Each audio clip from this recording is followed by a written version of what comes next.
Ողջույն, Civilnet-ի տաղավարում այսօր մենք շարունակելու ենք քննարկել Արցախյան թեման, Արցախյան այս 4-օրյա պատերազմից հետո զարգացումները։ Երեկ մենք խոսեցինք Սերժ Սարգսյանի Bloomberg գործակալությանը տված հարցազրույցին, դրան կրկին կանդրադառնանք, որովհետև ամբողջական վիդեոն է դրվել արդեն համացանցում, բացի այդ րոպեներ առաջ այս հաղորդումը ձայնագրելուց առաջ նախագահականը տարածեց հաղորդագրություն 3 պաշտոնյաների աշխատանքից ազատելու մասին, խոսքը վերաբերում է Պաշտպանության նախարարության 3 կարևոր պաշտոնյաների մասին եւ այս թեմայի շուրջ ես զրուցելու եմ իմ գործընկեր Դերենիկ Մալխասյանի հետ, ողջույն Դերենիկ, խոսքը որ պաշտոնյաների մասին է, խնդրեմ ներկայացնես։ Կարճ ներկայացնեմ ովքեր են ազատվել պաշտոններից, ուրեմն ՀՀ Պաշտպանության նախարարի տեղակալ նյութատեխնիկական ապահովման դեպարտամենտի պետ Ալիկ Միրզաբեկյան, ՀՀ զինված ուժերի գլխավոր շտաբի հետախուզության վարչության պետ գեներալ-մայոր Արշակ Կարապետյան եւ ՀՀ զինված ուժերի կապի զորքերի պետ եւ ավտոմատացված կառավարման համակարգերի վարչության պետ գեներալ-մայոր Կոմիտաս Մուրադյան։ Այսինքն Դերենիկ, երբ դու կարդում էիր, ես հետևեցի, այսինքն ինչ է ստացվել, ստացվել է որ այսինքն հետախուզություն, կապ եւ նյութատեխնիկական, այսինքն այս 3 ոլորտներում մենք հավանաբար ունենք խնդիրներ։ Ես նշեմ Թաթուլ կներեք ընդհատելու համար, հենց այդ ընթացքում, երբ արդեն ավարտվեցին ռազմական գործողությունները, ակտիվ ֆազան, սոցիալական ցանցերում, լրատվամիջոցներում հենց այս ոլորտներին առնչվող հարցեր էին հնչում։ Թե ուր էր հետախուզությունը, հետախուզության մասով ավելի մանրամասը անդրադառնանք, հիշում եք, չէ, որ նշում էին բլիցկրիգ է, լայնամասշտաբ հարձակում է, մերոնք էին նշում։ Եվ այդ ժամանակ հարցը չէ, լավ, եթե բլիցկրիգ էր, եթե լայնամասշտաբ հարձակում էր, ապա ուր էր հայկական հետախուզությունը, ապա ինչու չի տեղեկացրել առաջնագծում տեղակայված զինվորներին, որ նման հարձակում է նախապատրաստվում, որ մերոնք հավուր պատշաճի արդեն պատրաստվեին դիմագրավելու այդ հարձակմանը։ Եվ այդ ընթացքում ռազմական գործողությունների ավարտից անմիջապես հետո, ակտիվ ֆազայի անմիջապես հետո, ապրիլի 6-ին ես բառացի մեջբերումներ եմ անում, ՀՀ Պաշտպանության նախարար Սեյրան Օհանյանը ազգային ժողովում հարցուպատասխանի ժամանակ ասել է հետևյալը. բառացի. մենք ունեցել ենք համապատասխան տեղեկություն մեր հետախուզությունից, որը պարբերաբար տվյալներ էր հավաքում հակառակորդի կազմի տեղափոխությունների եւ նրանց հնարավոր գործողությունների մասին։ Ուշադրություն դարձրեք, հենց դա է հայկական ուժերին օգնել դիմակայել հակառակորդին ամբողջ առաջնագծով եւ հասնել հաջողությունների։ Սա ասել է Սեյրան Օհանյանը ապրիլի 6-ին։ Հիմա ձեր նշած հարցազրույցում Bloomberg-ին տված հարցազրույցում վիդեո տարբերակում, իմիջիայլոց տեքստային տարբերակում չկար այդ մասին, մանրամասը, Սերժ Սարգսյանը, փաստացի գերագույն գլխավոր հրամանատարը հայտարարում է հետևյալը. Ստույգ տեղեկություններ անշուշտ չունեինք, որ ապրիլի 1-ը կարող է այդպիսի իրադարձությունների սկիզբ դառնալ, եւ իհարկե, եթե ունենայինք, ադրբեջանցիները շատ մեծ կորուստներ կկրեին եւ այս մի քանի մետրը, որը իրենք գրավել են, այդ էլ չէին կարողանա գրավել։ Դերնիկ, իդեպ ասեմ, որ Արցախում աշխատելու օրերին ես առնվազն հանդիպել եմ մեկ զինվորականի, նախկին զինվորականի Արցախի հերոսի, որը ուղղակիորեն ասել է, որ մեր հետախուզությունը ցավոք լավ չի, հակահետախուզությունը տեղեկություններ չի ունեցել, բայց գիտեք, պատերազմի շրջանում այդ օրերին մենք խուսափում էինք շատ բաներ ասել, որովհետև մի քանի պատճառներով, նախ դա Ադրբեջանը կօգտագործեր, երկրորդ նաև մեզ կմեղադրեին միանգամից, որ մենք ջուր ենք լցնում ադրբեջանական ջրաղացի։ Գիտեք, հիմա էլ կմեղադրեն, խնդիրը դրանում չէ։ Բայց այս ազատումներով Սերժ Սարգսյանը ասում է, որ բանակում մենք ունեցել ենք խնդիրներ, լրջագույն խնդիրներ։ Եվ հավանաբար այդ խնդիրների պատճառն է նաև, որ մենք այս պահի դրությամբ արդեն խոսում ենք մոտավորապես արդեն 100 զոհի մասին։ Եվ այստեղ էլ գումարած կորցրած տարածքներ։ Այո, կորցրած տարած, եւ այստեղ էլ մի բան կա, արդյոք այսքան հակասական հայտարարություններից հետո մենք հավատանք պաշտոնական լրատվությանը։ Գիտեք, այս հակասությունների ֆոնին դու սկսում ես ավելի ու ավելի քիչ հավատալ պաշտոնական լրահոսին։ Սա խաթարում է վստահությունը ռազմական քաղաքական ղեկավարության նկատմամբ, որը քիչ էր, հատկապես քաղաքական ղեկավարության նկատմամբ, սրանից հետո կարող է ամբողջովին մխսվել, որը շատ վտանգավոր է։ Եվ իմիջիայլոց այս հրաժարականները, որ հիմա տալիս է, հրաժարական եմ ասում, կներեք, ազատումները, պաշտոնից հեռացումները, ինձ թվում է այսպես շատ փոքր մանևրներ են ինչ որ բան անելու, բանակը կարգի բերելու, ընդհանրապես ամեն ինչ կարգի բերելու առումով, որովհետև ես գտնում եմ, որ առաջին թիվ 1 պատասխանատուն Գերագույն գլխավոր հրամանատարն է։ Այստեղ միջին օղակի մի քանի պաշտոնյաներից ազատվելը դեռևս չի նշանակում, որ ամեն ինչ կարգին կլինի։ Պետք է ճիշտ հասկանանք, թիրախավորենք, թե ումից ինչ ենք պահանջում։ Ես չեմ կարծում, որ այս մարդիկ, եթե ինչ-որ բաց թողումներ ունեցել են, եթե ինչ-որ թալան է եղել, չգիտեմ, հանցավոր անգործություն, դա տեղի է ունեցել առանց ամենաբարձր ղեկավարության գիտության։ Ես խիստ կասկածներ ունեմ։ Խոսքը նրա մասին է, որ տվյալ դեպքում այդ պաշտոնյաները չեն գտնվել իրենց բարձունքի վրա։ Հավանաբար խոսքը սրա մասին է եւ հավանաբար Եվ Թաթուլ, հիմա անդրադառնանք հարցազրույցի նաև այն մասին, որ Սերժ Սարգսյանը նշում մանրամասն խոսում է, թե ինչպես կորցրեցին այդ տարածքները, կարող էին հետ գրավել, սակայն չգրավեցին զոհերի պատճառով եւ այլն եւ այլն, եւ նշում է դե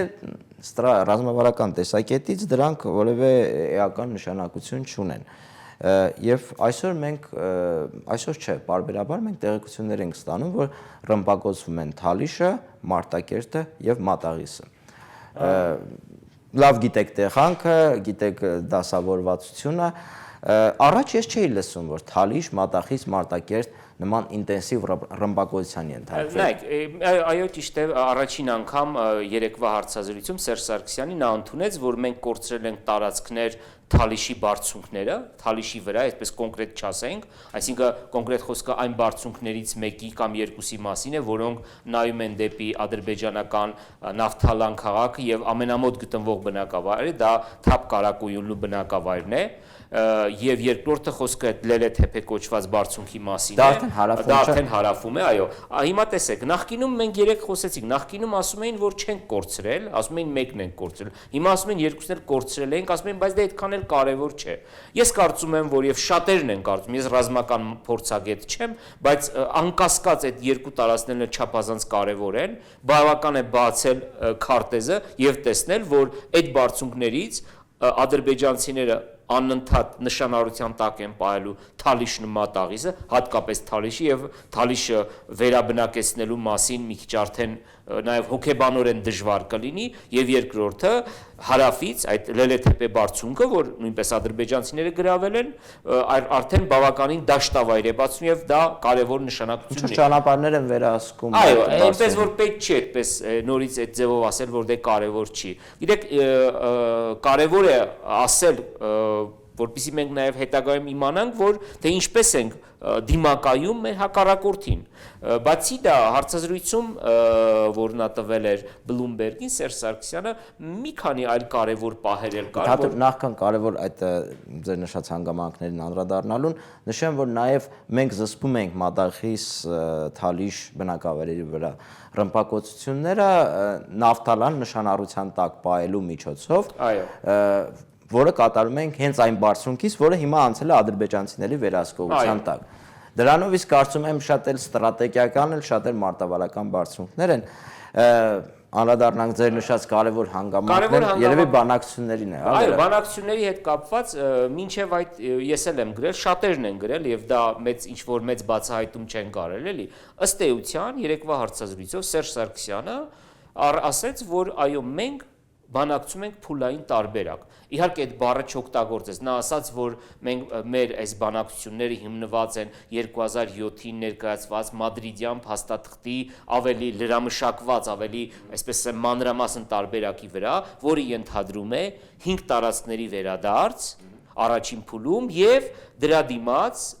Ադրբեջանը խաղաղարարների տեղակայում եւ դրա դիմաց նաեւ Ադրբեջանը պետք է ճանաչի Լեռնային Ղարաբաղի ինքնորոշումը, Լեռնային Ղարաբաղի անկախությունը կամ արտահայտության միջոցով եւ զարմանալի տարիներ նշեց, էլի, մինչեւ 500 500 տարի, էլի, այսինքն սա նշանակում է, որ սա բանակցում են 1997 թվականի Լևոն Տեր-Պետրոսյանի պաշտպանած տարբերակը։ Հիմա ես չեմ ուզում այստեղ քննարկել։ Եվ որին համաձայն է Սերժ Սարգսյանը, ճիշտ եմ։ Մոտավորապես այդպես կարող ենք ասել։ Հիմա ես չեմ ուզում այստեղ քննարկենք այս տարբերակները, Լևոն Տեր-Պետրոսյանի տարբերակ ավելի լավն էր, թե ընդհանուր պետությունն ավելի լավն էր, Քիվեստը ինչու էր վատ կամ Մադրիդյանը կամ Կազանյանը ինչու էր։ Ես դա չեմ ուզում քվեարկել։ Փաստը նա է, որ ըստ էության 20 տարի անց մենք վերադառնում ենք այն տարբերակին, որին դեմ էր հանդես գալիս այդ թվում նաև Ռոբերտ Քոչարյանի եւ Սամվել Բաբայանի եւ սպանված խորհրդարանում 99-ին Վազգեն Սարգսյանի հետ նաև Սերժ Սարգսյանը։ Հիմա նա վերադարձել է այդ տարբերակին, բայց պարզվում է, որ Ադրբեջանը դրան էլ, այսինքն ավելին է ուզում։ Այսինքն Թաթուլ, ես այսպես եմ հասկանում, Ալիևի այսպես ուղղամտության պատճառով Սերժ Սարգսյանը չի հանձնել այդ 5 տարածքները, որովհետև նշում է, որ ինքը համաձայն էր Կազանում փաստաթուղթ ստորագրելուց, հա։ Հեգնանքը ես հասկանում եմ Դերենիկ քո ասածի, բայց նաև պիտի հետևյալը ասեմ։ Միջև այսօր ներկայացված կարգավորման բոլոր փաստաթղթերում, բոլոր դրանք կլինեն սկզբունքներ թե փաթեթներ, այդ 5 տարածքները բոլոր նախագահները ասել են այո։ Ես հիմա չեմ ասում նրանք կտային, բայց եւ Լևոն Տեր-Պետրոսյանն է ասել այո, եւ Ռոբերտ Քոչարյան, եւ Սերժ Սարգսյան, բայց ինչի դիմաց, Թաթուլ։ Հա, բացի այդ, բայց ինչի դիմացից բացի, բայց ես չեմ ասում, որ նրանք գնալու են այդ դա զիջելու։ Գուցե մարտավարական, գուցե հասկանալով, որ միևնույնն է Ադրբեջանը մերժելու է եւ Երևանու միջնորդների առաջ միջազգային հանրության առաջ դե մենք էլ այսպես են կոնստրուկտիվ են կառուցողական են գուցե դա են ասել բայց բոլոր ներկայացված այսինքն ավելի կոնկրետ 97-ի փաթեթ ավելի առաջվանից սկսեմ 94-97 թվականներին քանի որ խոսում ենք բանակցային գործընթացից ռուսական կողմը աշխատում էր մեծ քաղաքական պայմանագրի վրա, որտեղ կարգավիճակի բարդ չի եղել, կարգավիճակ չի քննարկվել, եւ թող այն հույսերը չլինեն, որ ռուսների բանակցելու ժամանակ կարգավիճակ է քննարկվել, այդպիսի բան չի քննարկվել։ 97-ին ներկայացված առաջին փաթեթը, 97-ին ներկայացված փուլայինը, 98-ին ներկայացված ընդհանուր պետությունը, 2001-ի Քիվեստը եւ 2007-ից մինչև հիմա Մադրիդյան եւ դրանից ածանցյալ բոլոր փաստաթղթերում այդ 5 շրջանների մասին խոսք եղել է եւ այստեղ պետք չի շատ այսպես միայն Սերժ Սարգսյանի վրա կենտրոնալ երկու նախորդ նախագահներն են նույն բանն են ասել 2011 թվականի Կազանի մասին էր այստեղ խոսքը եւ դե հարցազրույցում այդ մարդը ասում է հիմա մենք անդրադառնում ենք այդ ասածներին Թաթուլ, խնդրեմ ասել։ Բայց նաև պետք է հասկանանք, որ եւ ես համաձայն եմ Սերժ Սարգսյանի եւ բոլորս ենք, այսինքն հասկանում, Սերժ Սարգսյանը շատ ճիշտ է ասել, որ ինչ բանակցես հիմա, այսինքն ինչի մասին բանակցես եւ որ Ադրբեջանը ամեն օր պատրաստվում է նոր պատերազմի եւ նա չի բացառել, որ ավելի լայնամասշտաբ կլինի նոր պատերազմը, քան էր ապրիլյան 4 օրյա պատերազմը։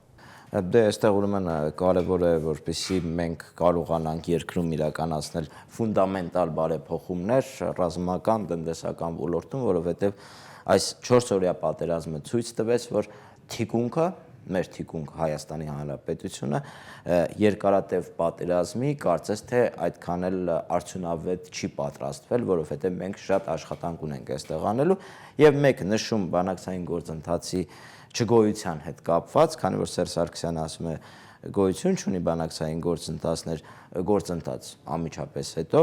դուք ասում եք, որ միգուցե դա ճիշտ է եւ միգուցե, բայց խնդիրն այն է, որ օրինակ կան քաղաքական ուժեր, ովքեր ասեցին, որ պետք է ուժեղացնենք Սերժ Սարգսյանի բանակցային դիրքերը, բանակցային սեղանի շուրջ, հիմա ինչ է ստացվում, որ այդպիսի բանակցություններ չկա, հետեւաբար ինչու են ուժեղացնում Սերժ Սարգսյանին կամ որտեղ են ուժեղացնում։ Հասկացա, խոսքը Լևոն Տեր-Պետրոսյանի հայտնի այդ հանդիպման մասին է, հայտնի հարցազրույցի մասին է եւ դերնիկ, բայց փակելով մեր հանդիպումը ես կարծում եմ այնուամենայնիվ երկու բանի վրա պետք է անպայման ուշադրություն դարձնել։ Առաջին անպայման պետք է փորձել բանակցությունների սեղանի շուրջ անպայման վերադառնալ, սա շատ կարևորագույն խնդիր է, որտեվ եթե բանակցությունների սեղանի շուրջ վերադարձ չլինի, դա կնշանակի, որ անվերադարձ կերպով երկու երկրները, ինչպես նաև Լեռնային Ղարաբաղը, որը չճանաչված է, այսինքն հակամարտության բոլոր երեք կողմերը կպատրաստվեն պատերազմի։ Սա էական նշանակություն ունի եւ մի քանի անգամ կմեծանա լայնամասշտաբ պատերազմի վերսկսման վտանգը եւ իհարկե նաեւ պետք է Հայաստանի ներսում այդ ես մեծ հաշվով ես համաձայն եմ եւ շատերն են կարծում համաձայն են Լևոն Տեր-Պետրոսյանի այդ ասացին, որ այս դժվար պահին պետք է իրոք լինի համախմբում, բայց այդ համախմբումը չպետք է օգտագործվի ներքաղաքական այլանդակությունների համար, այսպես ասեմ, եթե այս ձևակերպումը կարելի է տալ, այսինքն չպետք է այդ համախմբման քողի տակ իրականացնել տարբեր տեսակի, չգիտեմ, ճնշումներ, չգիտեմ, ձեններդ կտրեք, հիմա այդ ժամանակ չի եւ այլն եւ այլն։ Խոսքը սրա մասին է։ Համաձայն եմ ես, բայց ես նաեւ պրակտիկ ռեալ պոլիտիկում տեսնում եմ հակառակը, համախմբում ասում են լավ է համախմբումը, բայց երբ որ այդ մասին հայտարարելուց ընդամենը մի քանի օր հետո հրազդանի ընտրություն են կեղծում, արդեն ես չեմ ուզում հավատալ, որ իշխանությունը կամ երբ որ ոստիկանապետը ամենա ոչ կոռեկտ եւ բառապաշար է օգտագործում լրագրողների նկատմամբ եւ դերենիկ փակելով այսօրվա մեր թեման, նաեւ ես ուզում եմ ասել հետեւյալը, ինչը կրկնեցինք մեր երեկվա քննարկման ժամանակ, այնուամենայնիվ պետք չէ քայլեր կատարել, հակառուսական քայլեր կատարել։ Կրկնում եմ, դա կարող է Հայաստանի համար ունենալ ճակատագրական նշանակություն։ Ես համարում եմ, որ հակառուսական եթե մենք ունենանք Ռուսաստան, որը ընդդեմ Հայաստանի աշխատի, դա շատ ավելի վտանգավոր է լինելու մեր համար, քան Ադրբեջանն ու Թուրքիան միասին վերցրած։ Եվ դա մեր պատմական փորձով պետք է իմանանք։ Շնորհակալություն Դերենիկ, հիշեցնեմ, որ մենք այսօր Civilnet-ի տաղավարում իմ գործընկեր Դերենիկ Մալխասյանի հետ քննարկում էինք քիչ առաջ նախագահականից ստացված 3 աշխատանքի ազատումները կապված 3 բարձրաստիճան բանակայինների հետ, բարձրաստիճան սպաների հետ, ինչպես նաև քննարկում էինք 3 Bloomberg գործակալությանը տված Սերժ Սարգսյանի հարցազրույցը, շարունակեք հետևել Civilnet-ին։